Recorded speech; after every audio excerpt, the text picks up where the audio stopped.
The Independent Electoral Commission of South Africa is set to host an important three-day seminar in Cape Town next week to explore the potential of electronic voting in future elections.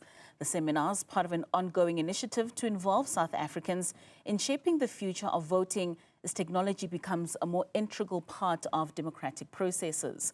The event comes at a crucial time with South Africa's local government elections expected either late next year or early in 2027. Let's now speak to the IEC chairperson, Mosotho Moepya. And Tate Moepya, thank you so much for your time and for joining us this afternoon. Now, talk to us about the main objectives of the National Dialogue on Electronic Voting and why is the IEC pursuing this initiative at this time? Thank you so much, and good afternoon to you and the viewers. We are embarking on this journey for the second time. You may recall that in 2013, we had an international conference, or seminar rather, in Cape Town at the same venue, where we had scanned electoral practices around the world just to see how e-voting is used, who's using it, and what are their experiences with it. We were not at that point looking at it just because it was fun to look at it, but it was to say some of our processes where we may benefit, we may want to look at these experiences. At that point, South Africa was clear. It said, having looked at the situation, we will stay where we are. But we were mandated as the Commission, and it is so even in our legislative mandate, that we must continue to look at research in the kind of work that we do. And so this seminar is another account of the work that we have been looking at since 2013, and a culmination of a research report we have commissioned on electoral practices around the world involving e-voting. We seek to begin a conversation amongst South Africans and have some level of common understanding, because if you ask two people to tell you what is their understanding of electronic voting, you may have two very different understanding of their position. So we are going to look at a whole range of practices and what kind of practices exist.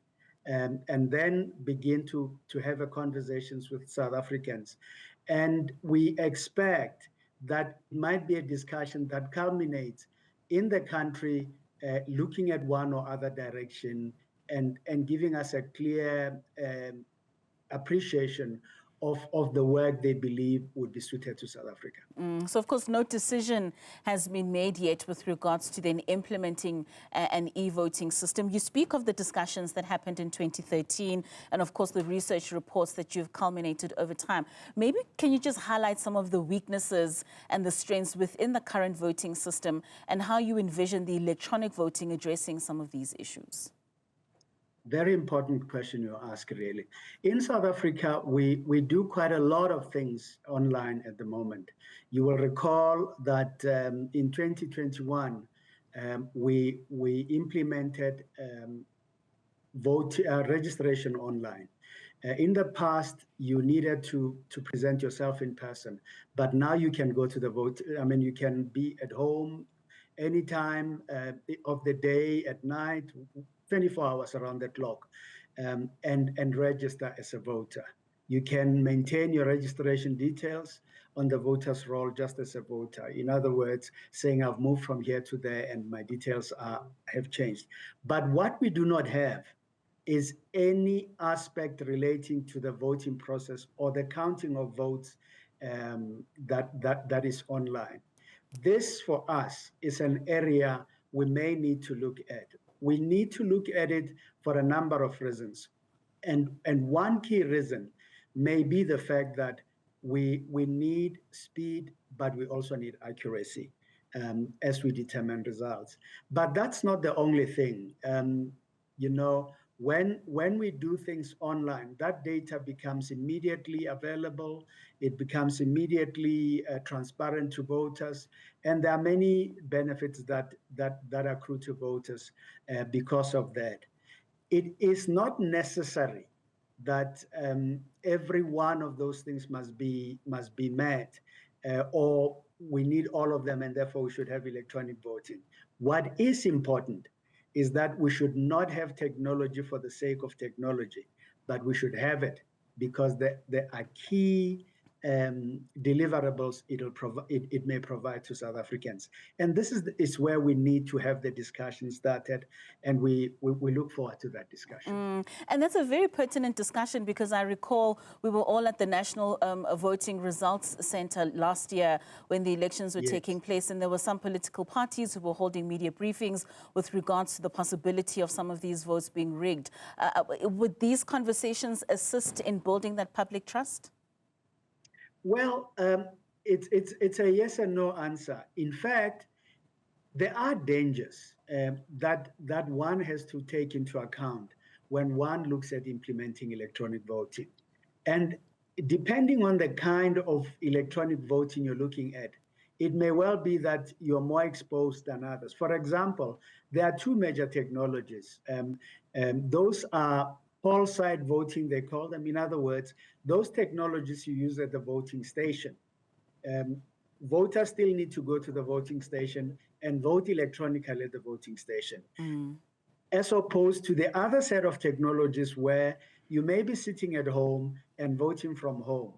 Those are two different types of voting. They have two different types of risk profiles. For example, voting on the internet is completely risky for us. Right. There are places in this country where the internet might not be there, might not be as well as established as it should be, and therefore it might disenfranchise others. Right. Whereas with poll side voting, that technology will be established. The commission will ensure it's available. It'll make sure that the playing fields are equal, and therefore it can be very secure. But having said so, I do not want to preempt anything in relation to what debates South Africans may have. Of course. That's one. Second thing is, we are not doing this with a local government election in mind. We are doing this with the long term in mind. Many countries that have implemented these technologies have taken many years to run them, to pilot them, to implement them fully, and to now say we are a jurisdiction that has complete electronic voting. So we do not foresee this as a quick fix. We see this as a long-term thing, but as you know, the journey of 1,000 miles begins with the first step. It certainly doesn't. Dr. Moepya, that's where we need to leave our conversation this afternoon. Thank you so much for your time. We certainly do hope that those national dialogues will yield the results that you are looking for.